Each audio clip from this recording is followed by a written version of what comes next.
This is Turkey, the land of in-between.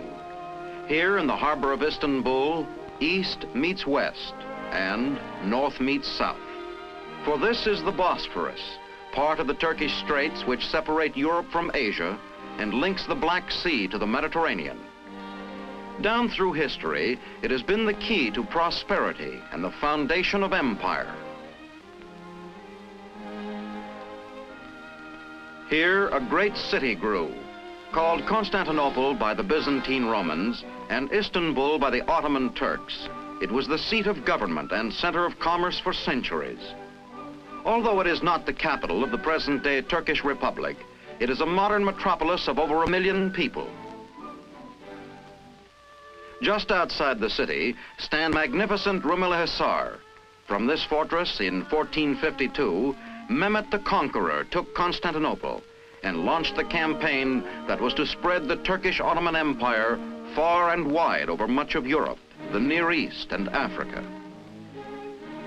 At its height, it rivaled Rome in all its glory, and as Rome before it, it too slowly crumbled apart. By the beginning of the 20th century, Turkey had shrunk to this. Her great cities were dying, her people impoverished. Foreigners controlled her trade. She was a degenerate empire known only as the land of the fez and the harem. 90% of the population could not even read the Arabic script that was their alphabet. The final blow came in 1918, when, allied with Germany, she lost the First World War. Her Sultan signed the humiliating Treaty of Serfs, a virtual dismemberment of the nation. Allied troops occupied Turkish soil. There was destruction and violence, with many of her people made homeless. But Turkish pride is strong and fighting spirit high. Aroused and bitter, the people turned toward new leadership and founded in their World War general, Mustafa Kemal. Deep in the hinterland, he gathered an army about him, defied his sultan, and repudiated the Treaty of Serfs. In one brilliant campaign that amazed the Western world, he swept the foreign troops from Turkey.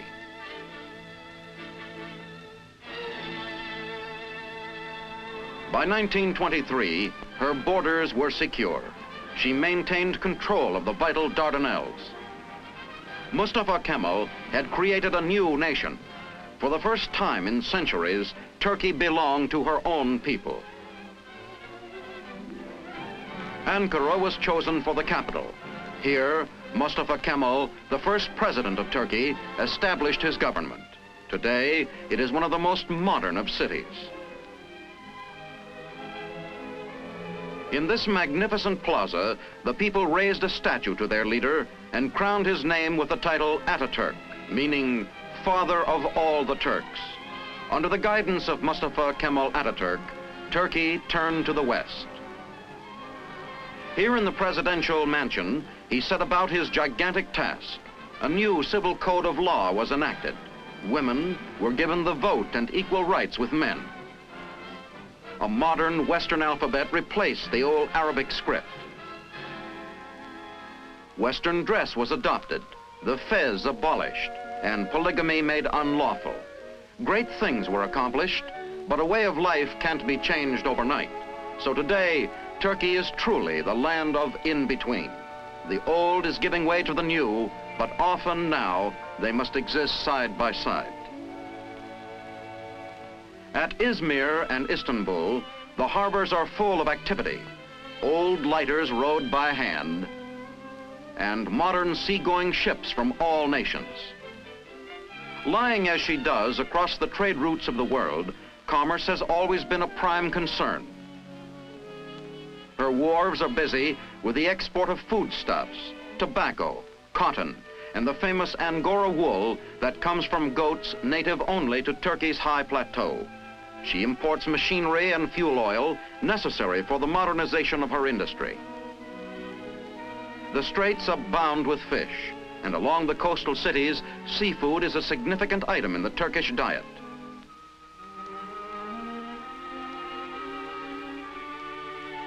Wheat is another vital food.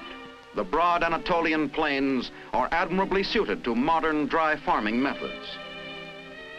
But it was not so long ago that Turkey, because she lacked equipment and technology, had to buy wheat from foreign nations. Today, however, with new machinery, the Turkish farmer harvests not only enough for national consumption, but also for export abroad.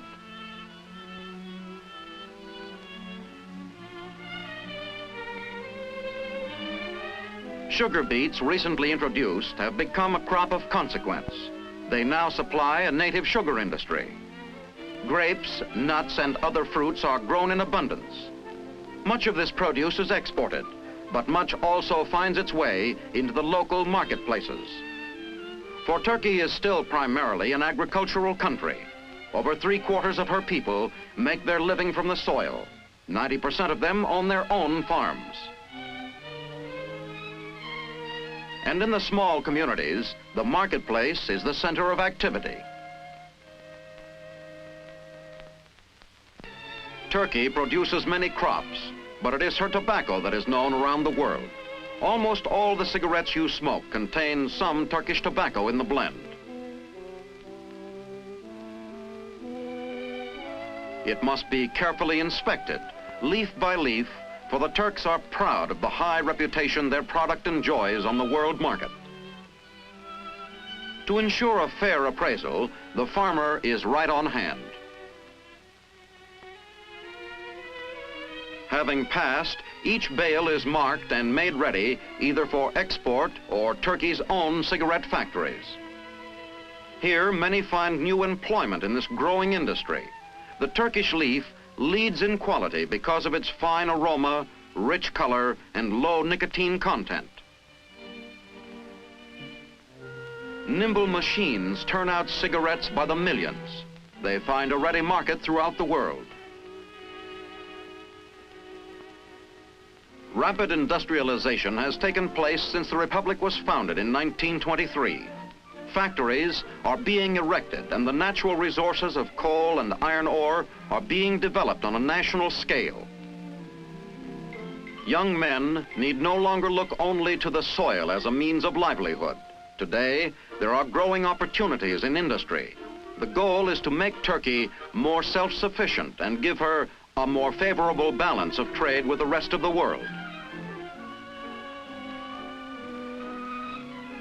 In the past, she had to import most of her cotton cloth.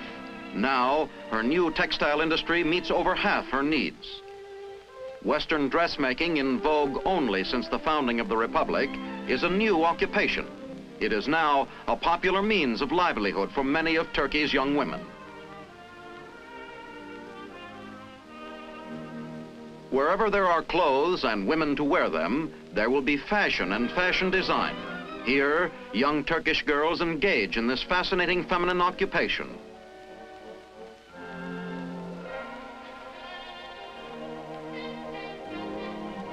The dresses modeled here by Gunselli Bazar, Miss Turkey and Miss Europe of 1952, attest to the freshness and appeal of modern Turkey's women.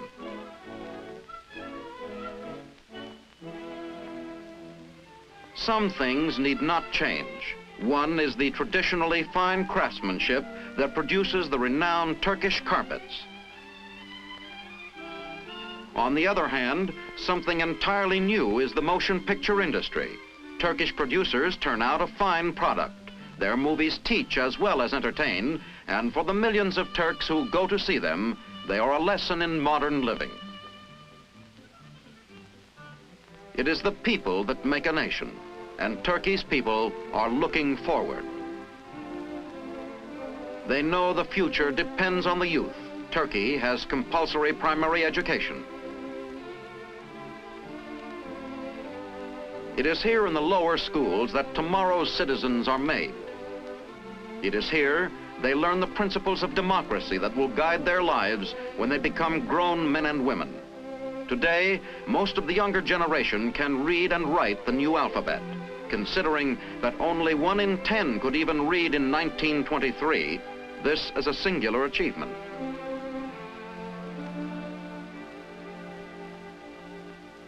Many of the school buildings are sleek new structures. Incorporating the latest advancements in functional architecture, they make for a better, brighter educational plant. Since modern science has become so much a part of this new Turkey, laboratory facilities must be provided. Here, Turkish students solve for themselves the problems that once confronted Archimedes, Newton, Watt, and Edison.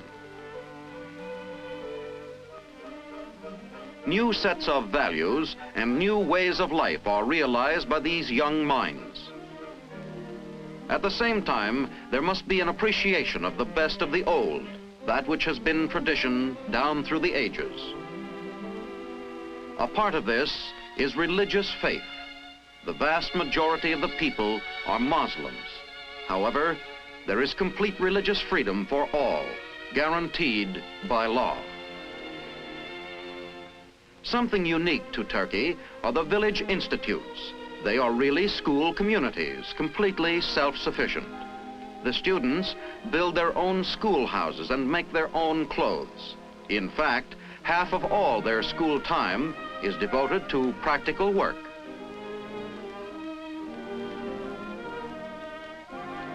The rest to studies. Upon completion of the course, the graduate returns to his own village, where he sets the example in modern methods and helps his neighbors to achieve a better way of life. State universities provide a free course of study for those who prove their merit through ability.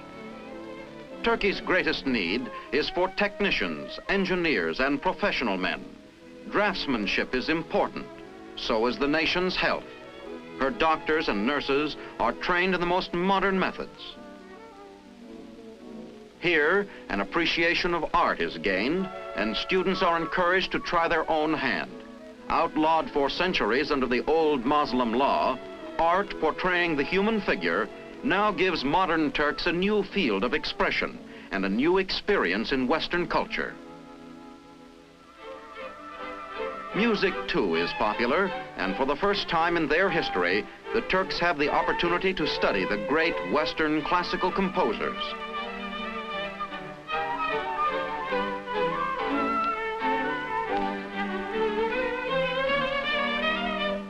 But the Turks are a well-rounded people. In direct contrast to these sensitive young music students are these burly wrestlers.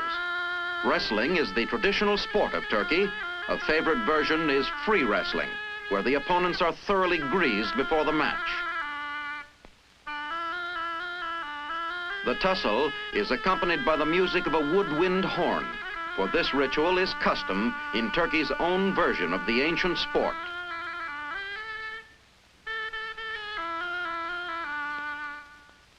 Turkey has made great strides forward and can be expected to keep up the pace. But all that is done must be done under the constant burden of possible aggression, for to the north lies Russia. Along the border, there must be perpetual vigilance. In the past, Turkey has often had to defend herself from Russian ambitions.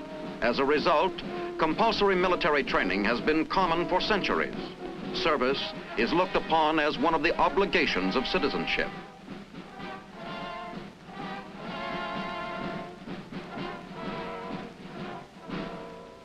In 1952, Turkey joined the North Atlantic Treaty Organization.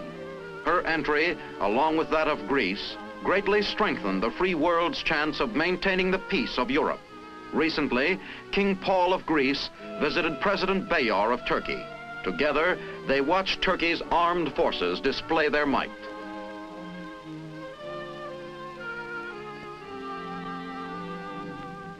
The determination of these two countries to resist communist aggression is symbolized by this visit of the Greek king.